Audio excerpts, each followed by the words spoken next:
Muy buenas noches, hermanos, hermanas. El Señor les bendiga mucho. Continuamos con los altares en este estudio del libro de Éxodo, que está tan hermoso, tan interesante, ¿no es cierto? Ya llegamos a el capítulo 17, en el cual una vez más el pueblo de Israel murmura contra Moisés y Aarón, por consiguiente murmura contra Dios por la falta de agua en esta vez. Así que leemos la palabra del Señor. Dice: toda la congregación de los hijos de Israel partió del desierto de Sin por sus jornadas, conforme al mandamiento de Jehová, y acamparon en Refidín, y no había agua para que el pueblo bebiese. Y altercó el pueblo con Moisés, y dijeron: danos agua para que bebamos. Y Moisés les dijo: ¿por qué altercáis conmigo? ¿Por qué tentáis a Jehová? Así que el pueblo tuvo allí sed, y murmuró contra Moisés, y dijo: ¿por qué nos hiciste subir de Egipto para matarnos de sed a nosotros, a nuestros hijos y a nuestros ganados? Entonces clamó Moisés a Jehová, diciendo: ¿qué haré con este pueblo? De aquí a un poco me apedrearán. Y Jehová dijo a Moisés: pasa delante del pueblo y toma contigo a los ancianos de Israel. Y toma también en tu mano tu vara con la que golpeaste el río, y ve, he aquí yo estaré delante de ti allí sobre la peña en Horeb. Y golpearás la peña, y saldrá de ella aguas, y beberá el pueblo. Y Moisés lo hizo así en presencia de los ancianos de Israel. Y llamó el nombre de aquel lugar Masá y Meriba, por la rencilla de los hijos de Israel, y porque tentaron a Jehová, diciendo: ¿está pues Jehová entre nosotros o no? Amén. Gloria al nombre de Jesús. Qué tremendo, hermano, este pasaje, ¿no es cierto? Podemos ver cómo vez tras vez el pueblo de Israel murmura. Esta era la tercera vez. Recordemos que el pueblo de Israel había salido de Egipto en un tiempo de esclavitud, en el cual Egipto, si bien le proveía de todas las cosas esenciales, les proveía el alimento, les proveía el pan, les proveía también del agua, pero eran esclavos. Y justamente en estos tres aspectos es que el Señor los prueba una vez que salen de Egipto. Los empezó a probar en esas cosas esenciales que Egipto le había provisto estando esclavos ellos. Pero ahora estaban en libertad, estaban bajo la gracia poderosa de Dios, bajo esa cobertura maravillosa que les proveía en cada una de sus necesidades. Pero tenían que ser enseñados justamente a aprender a recibir esas bendiciones de parte de Dios. La primera vez que murmuran el pueblo contra Israel, contra Moisés, es justamente cuando les falta el alimento. Se quedan sin alimento en medio del desierto, luego de un mes y medio de andar. Todas las provisiones que habían llevado a la salida de Egipto se habían agotado, se habían acabado, solo quedaba el ganado. Y ahí es cuando murmura el pueblo de Israel contra Moisés. Esto justamente viene a probar al pueblo de Israel para que pueda aprender a depender de Dios. Moisés lo único que hizo fue ir a la presencia de Dios. Llevó este reclamo de parte del pueblo delante de Dios y Dios respondió de una manera maravillosa. Durante 40 años en el desierto, Dios suplió en cada una de sus necesidades alimenticias. Pero luego fueron caminando y se encontraron luego de 3 días de camino en un lugar donde había agua, pero esas aguas no se podían beber, eran aguas amargas, eran las aguas de Mara. Y Dios también les da una salida, le muestra a Moisés un árbol para volcarlo sobre las aguas, y de esta manera Dios obró delante del pueblo y saneó las aguas para que pudieran ser bebibles. No obstante, luego de caminar nuevamente a la salida del desierto de Sin, se quedaron sin comida, sin alimento y sin ánimo. Nuevamente murmuraron contra Moisés porque otra vez no tenían agua. Y cada vez que murmuraban, recordaban lo mismo: en Egipto teníamos agua. Anteriormente, cuando reclamaban la comida, decía: nos acordábamos cuando estábamos allá en las ollas de Egipto, con carne, con los vegetales, ¿no es cierto?, todo lo que tenían para comer, y que tenían abundancia de pan, decían incluso.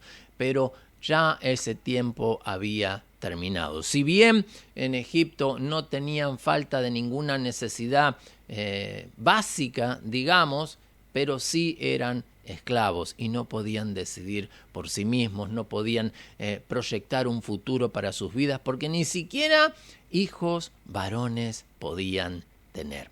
Encuentran la libertad y Dios les empieza a enseñar a depender de Él. Hermano, hermana, muchas veces tenemos que vivir lecciones respecto de esto. Tenemos que aprender a vivir de la provisión de Dios. Qué difícil es cuando estamos acostumbrados quizás a un sueldo. Entonces nuestros reclamos no van contra Dios, sino que van contra nuestro patrón. Aquel que viene a ser nuestro faraón material. El que viene a suplir las necesidades materiales no es Dios, sino este faraón que tenemos por patrón. Es él el que suple las necesidades. ¿Por qué? A través del sueldo, a través del trabajo que nosotros realizamos, es que recibimos esto. Y muchas veces, hermano, nosotros tenemos nuestra mirada justamente en ese sueldo y estamos limitados, hermano, porque estamos pensando en los recursos limitados que vienen de un hombre que también es limitado, que tiene sus límites, tiene sus limitaciones, y Dios nos está enseñando a poner nuestra mirada en Él, que Él es Dios todopoderoso, que no conoce límites, que no conoce ninguna restricción para poder suplir a sus hijos en todas las cosas. Pero en estos tres casos Dios los probó. Dios los probó con la falta de agua, los probó con las aguas amargas y los probó con la falta de alimento. Todas necesidades básicas, necesidades básicas. Y en esto recuerdo, ¿no es cierto?, la palabra del Señor que dice: buscad primeramente el reino de Dios y su justicia, y todas las demás cosas os serán añadidas. Van a venir, no hay que ir a buscarlas. Vendrán solas, pero yo, ¿qué es lo que tengo que buscar? La presencia de Dios en mi vida. Y tengo que lograr descansar en Dios, creyendo verdaderamente de que Dios es mi sustento en todas las cosas, desde el punto de vista material, aún en las necesidades básicas, como también en aquellas cosas que pueden resultar incluso hasta caprichos personales. Sí, hermano, hermana. Cuando yo quizás estoy tomado de la mano del Señor y estoy siguiendo su guía, estoy obedeciendo a la palabra del Señor, el Señor no nos va a hacer faltar nada. Gloria al nombre de Jesús. Parece quizás algo ilógico y le entiendo, esto no es matemática, esto no se puede razonar como que 2 más 2 es 4. Porque nos han enseñado de que 2 más 2 en 4 y que a 2 le resto 2 quedó en 0. Pero cuando nosotros miramos al Señor y tenemos nuestra fe puesta en Él, aun cuando yo estoy dando al Señor, Dios multiplica los ingresos sobre mi vida. Cuando yo estoy siguiendo la guía del Señor, Dios bendice y abre puertas maravillosas. Y era justamente esto lo que el pueblo tenía que aprender. Tuvieron hambre y Dios mandó codornices.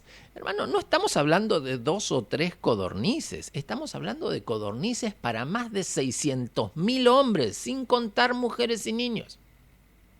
Estamos hablando de un promedio de aproximadamente 1,5 millones de personas que comieron carne a la tarde y a la mañana siguiente pan para 1,5 millones de personas.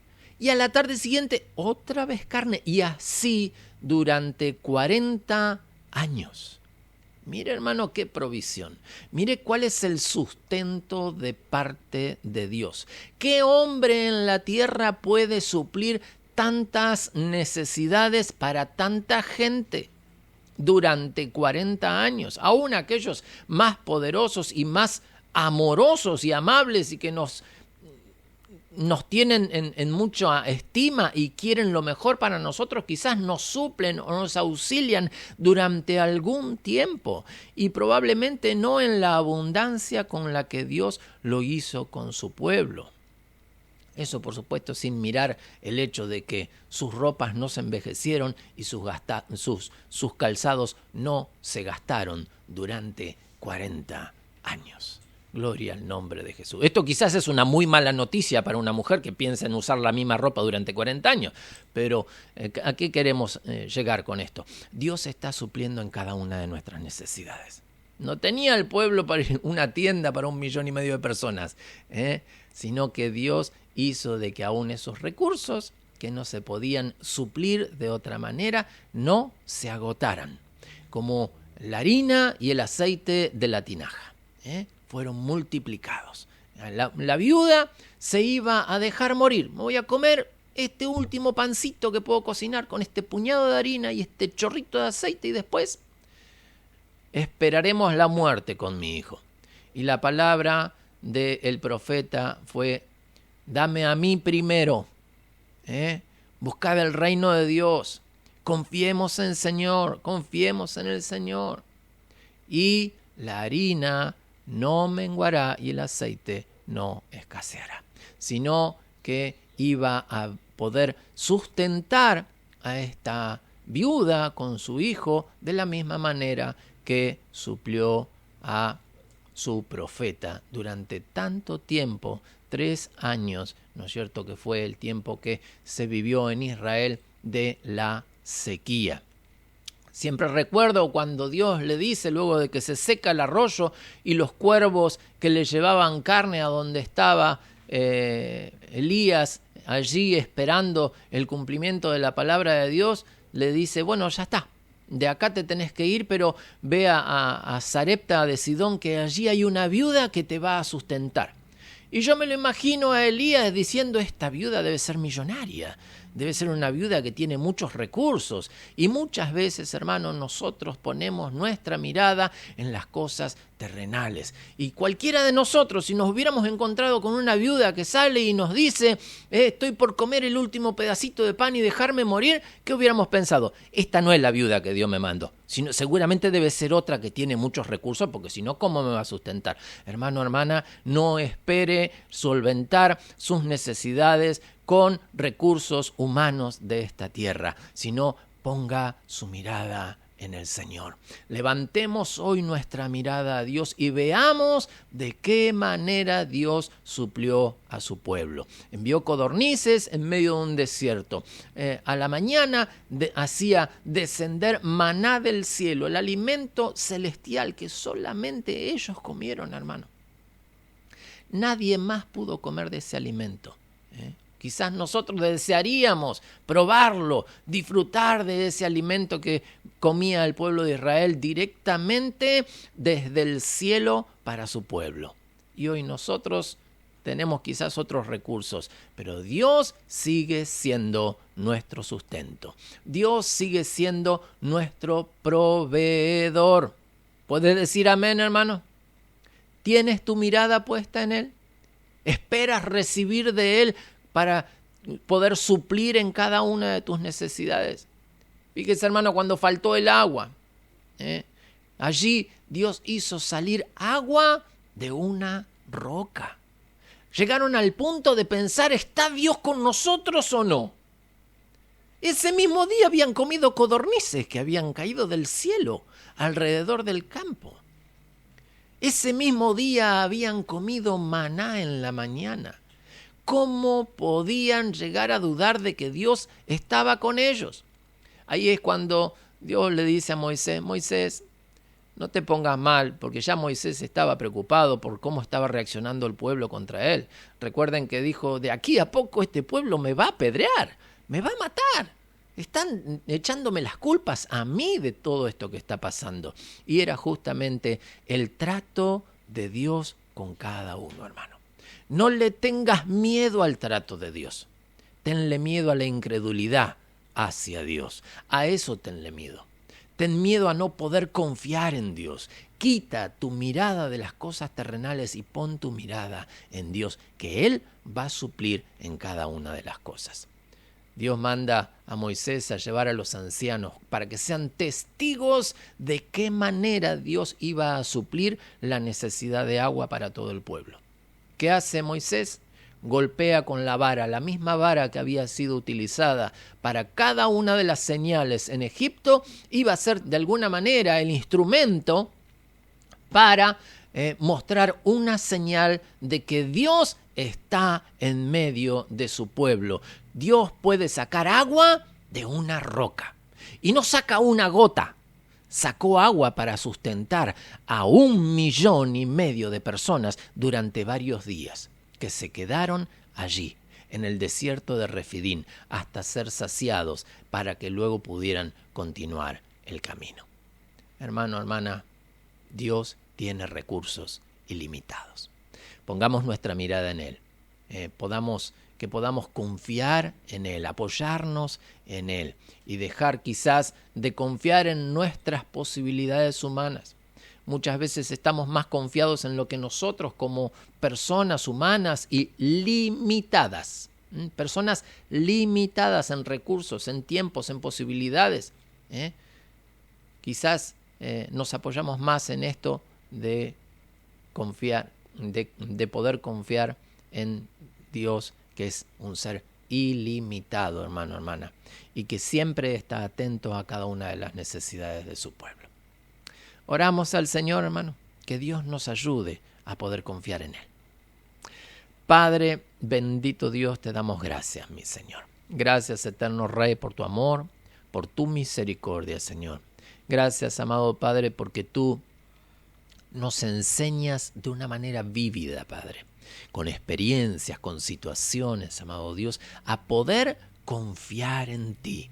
Señor amado, ayúdanos, bendito Rey, a aprender esto, a poder recibir de ti esta instrucción, Señor, de tal manera en nuestras vidas que podamos verdaderamente levantar nuestra mirada a ti en cada una de nuestras necesidades, Padre. En el santo y maravilloso nombre de Jesús, bendito Rey, te lo pedimos y te damos muchas gracias, mi Señor. Amén. Hermano, hermana, el Señor les bendiga mucho. Espero poder encontrarme con usted en este culto del domingo, manteniendo, por supuesto, todas las condiciones necesarias de acuerdo a la pandemia que hoy estamos viviendo, pero con estas medidas de seguridad damos gracias al Señor que podemos abrir la casa de Dios para compartir un culto. El Señor les bendiga en gran manera.